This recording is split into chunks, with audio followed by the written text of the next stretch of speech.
Now that we're into the Halloween season, you're going to start to see Halloween candy marked down to half price, right? I mean, you're going to walk into Rite Aid or CVS or any grocery store, and there's going to be big signs there, and you're going to say, Halloween candy, half price. You know, just because you're overweight doesn't mean you don't want to save some money, right?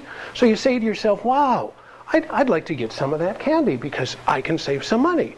You know, and you start to rationalize it like, you know, well, I can put it in the freezer for next year, you know, or I can use it as little treats, or this time, dare I say it, this time I mean it, but this time I'll keep it in control. So you decide to go ahead and buy a bag, because a bag of candy would normally be, let's say, $5, and because it's half price, no, it's not $5. This time it's only $2.50.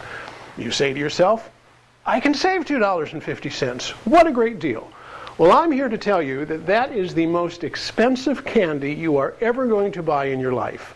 And let me prove it for you with math. Because see, here's what's going to happen. You're going to take that bag of $2.50 candy, and you're going to put it in your car. And magically, it's going to end up on the front seat instead of the trunk. And you'll be stuck at a stoplight, and your right hand will kind of reach over, and you will open up the bag, and you will have just one of those little fun-sized bars. And by the way, you know those little bars? I don't call them fun size. This is fun size. These are frustrating size. But they call them fun size. So you eat one of those little fun size bars and you go, wow, that was really good. I think I'll have another one. After all, they're small. How many calories can they be? And I'm sitting here in traffic anyway. I have a right to eat this candy. So you'll eat a second one. And then a third one. And then your internal perfectionist will go, oh my goodness, I blew it. Well, as long as I blew it, I might as well really blow it. And before you know it, the whole bag is gone. Because you don't want to bring home an empty or a partially used bag because everybody will go, what happened to the rest? So you figure you'll destroy the evidence because we've done it, right? So you eat the entire bag of candy. Now, here's the weird thing about eating an entire bag of candy. It's probably only about 2,000 to 3,000 calories. I say probably only.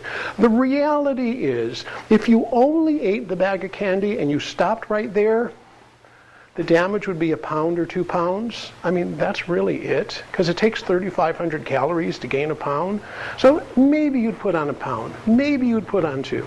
But if you're like me, and I think you are, by the time you've walked over the cliff, you go, well, let's just go full tilt. And you start eating anything that's slow enough to get a fork in it. So you come home and you start going through the kids' Christmas, or the kids' Halloween candies on top of it. And then you're inside the refrigerator eating the lump of cheese. And you're eating the Life cereal out of the box. And you're eating the ice cream. And you're going pretty much nuts. You're looking for anything you can possibly eat. Because as long as I blow it, might as well really blow it. I'll start again later. And before you know it, you say, well, I better get back on my program. I got to get back to a meeting, or I got to jump back on my diet, or whatever it might be. But you say, who in their right mind starts during the holidays? I'm not going to start during the holidays. I'll start in January. That's the time to start. So as long as you've let go of that tether, you just start eating for the rest of the holidays. And you put on 8 to 12 pounds, which is the average, what the average person puts on. But that's not the end of it. Because you put on 8 to 12 pounds, those pants are a little bit too tight. You can't be wearing the pants for the holiday celebration, so you buy 3 pair of pants. That's $29 a piece. That's $87 you spend on those pants. And then you think, I got to get a new belt too, because I can't keep lying down on the bed to put my belt on. So you go out and buy a new belt. Well, let's say you found a good deal on a belt. So now we got another $15 for the belt. And because your shirt's now starting to pop open a little bit, and you can't have that, you got to go out and get an extra large shirt because your middle section's kind of looking like a jack-o'-lantern at this point, and you got to cover that. So you go out and you get a larger shirt. And the larger shirt, oh, let's say the larger shirt is $20. So because of that candy that you ate, you end up spending $122. That's not out of the question, and this doesn't even count. If you're the type of person who goes to meetings, oh, now you got to go to probably 5 or 6 more meetings just to undo what you did. And your meetings can be anywhere from, well, $10 a month to $50 a month. So throw that in there. That's not even included. So because of that half-price candy, which saved you $2.50, you spent $122. Well, minus the $2.50 that you saved, of course, because you did get a lower price candy. So now you're talking $119.50. Okay, because you did save some money.